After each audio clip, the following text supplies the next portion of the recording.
I was in the inner circuit. I know what happened. Saya tahu apa yang berlaku.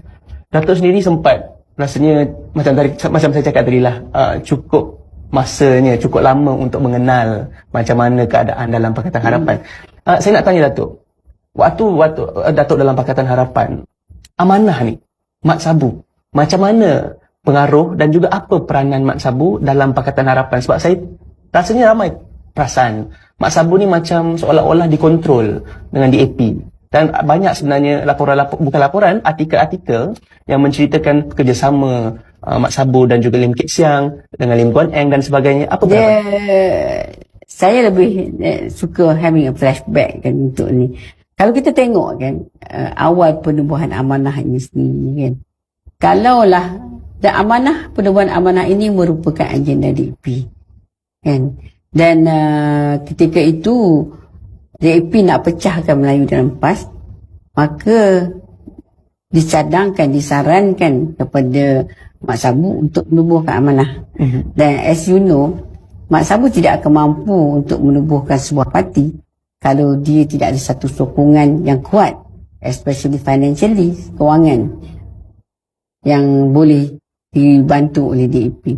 So penubuhan amanah itu sendiri adalah satu grand design ataupun dia pada blueprint DAP untuk menguasai politik tanah air, politik negara, dengan memastikan Melayu ini berpecah dan dipecahkan Melayu di dalam amanah itu sendiri. Dan begitu juga apa yang terjadi kepada BM.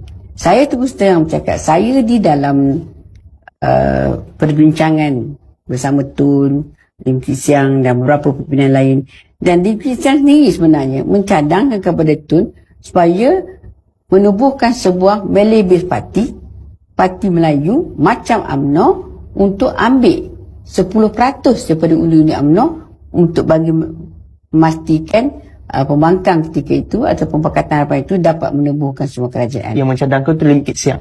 Yang mencadang itu adalah Lim Kit Siang kepada Tun di depan saya sendiri.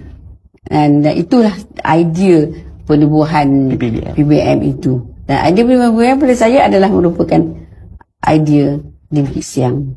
Dan apabila Melayu berpecah lima, Melayu di dalam UMNO, Melayu dalam PAS, Melayu dalam PKR, Melayu dalam amanah, Melayu dalam PBM, maka bila yang besar ni dah dirincik-rincik menjadi satu komponen-komponen yang kecil, maka DAP akan dilihat satu kuasa semua. Ini satu perancangan yang rapi yang dibuat oleh DAP. Licik sangat DAP ni. Cakap mengenai blueprint. Kalau kita macam tadi Datuk cakap lah, ini semua adalah blueprint. Timeline diorang memang daripada dulu sampailah sekarang untuk memecah belahkan Melayu Islam. Kehadiran Anwar Ibrahim sebagai sekarang ini kononnya PM in waiting, adakah itu juga dilihat sebagai salah satu daripada agenda dalam blueprint, ataupun sebenarnya kehadiran Anwar Ibrahim mengganggu timeline DAP ni? Ya, apa yang DAP perlu buat? Dia perlu mendapat satu leader dominan ataupun satu leader yang berpengaruh Melayu untuk mendapat wilayah Melayu.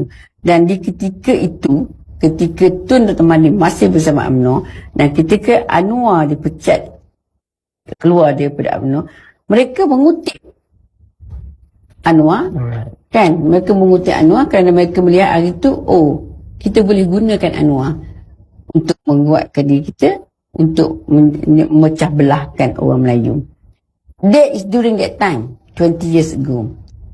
As time pass by, tiba perang dingin antara Tun dengan Najib atau Tun Sri Najib, dan ketika peperangan itu kemuncak sampai memecahan, ketika itulah juga DAP melihat, oh, kali ini kita perlu gunakan Mahathir untuk memecah belahkan orang Melayu. To DAP, as I said, they don't care about Anwar, they don't care about Mahathir. Dia perlu care, they want to be in power, dan mereka akan gunakan siapa saja yang mereka rasa yang lebih berpengaruh untuk mereka mencapai agenda. At one time mereka melihat Anwar, mereka gunakan Anwar. At one time mereka nampak Hadi, mereka gunakan Hadi. Hari ini mereka dapatkan Tun, mereka gunakan Tun.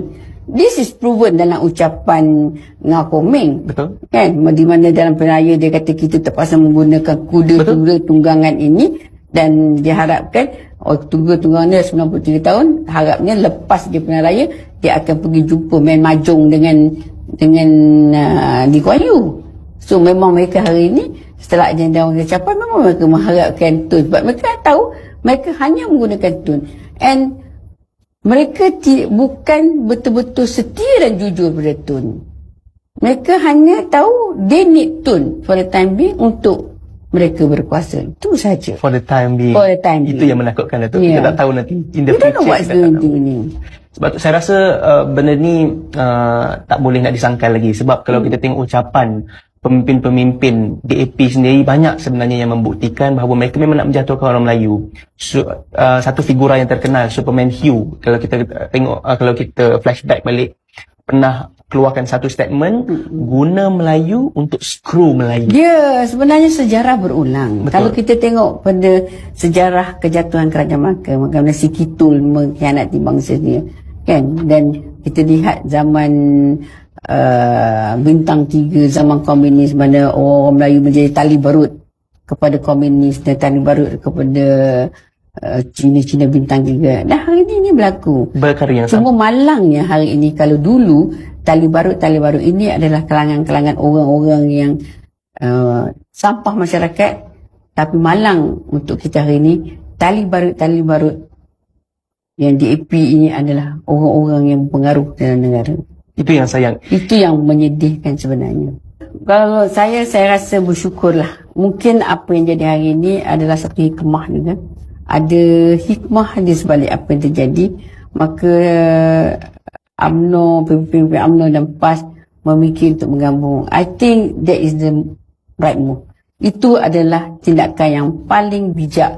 Sebab hari ini kalau kita tengok blueprint tadi ataupun grand design DAP adalah memecah belahkan ataupun merincik-rincik orang Melayu menjadi kumpulan kecil. Dan kalau kita nak berlawan dengan agenda ini, it should be the reverse, it menyatukan balik orang Melayu.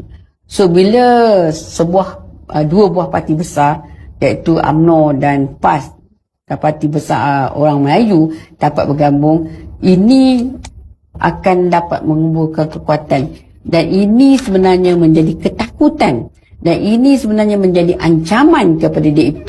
Sebab itulah dia mengeluarkan macam-macam perkataan Taliban lah, ini satu peperangan. Sebenarnya mereka takut. Dan ada idea lain. Mereka takut kerana mereka sudah lihat, Melayu sudah nampak permainan mereka. Melayu sudah nampak agenda mereka, dan mereka paling takut kalau Melayu bergabung.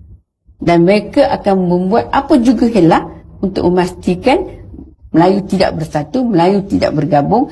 Dan pada mereka, kalau UMNO dan PAS bergabung, ini menjadi ancaman mereka terutama dalam PRU15. Betul, ancaman besar. Sebab kalau kita tengok sebelum ini, kita tengok balik sejarah, UMNO dan juga PAS ni dulu berlawan. Tapi sekarang ini kerjasama yang kuat. So saya rasa memang betul-betul menakutkan DAP. Ya, dan kita harus terus berdoa sebagai orang Islam Melayu supaya UMNO dan PAS mendapat satu titik pertemuan ataupun titik persamaan untuk memikirkan secara lanjut. Dan saya haraplah pemimpin-pemimpin UMNO, pemimpin PAS ketepikanlah kepentingan diri. Soal pembahagian kursi, siapa berkuasa, itu soal kedua. Yang penting mereka harus betulkan niat mereka, yang mereka bergabung ini demi agama, bangsa dan juga menyelamatkan negara. Dan teruskanlah perbincangan yang baik, dan bertolak angsuhlah dalam perbincangan itu supaya kita dapat satu kata putus untuk penggabungan. Pada saya, usaha penggabungan ini satu usaha yang baik dan harus dipercepat.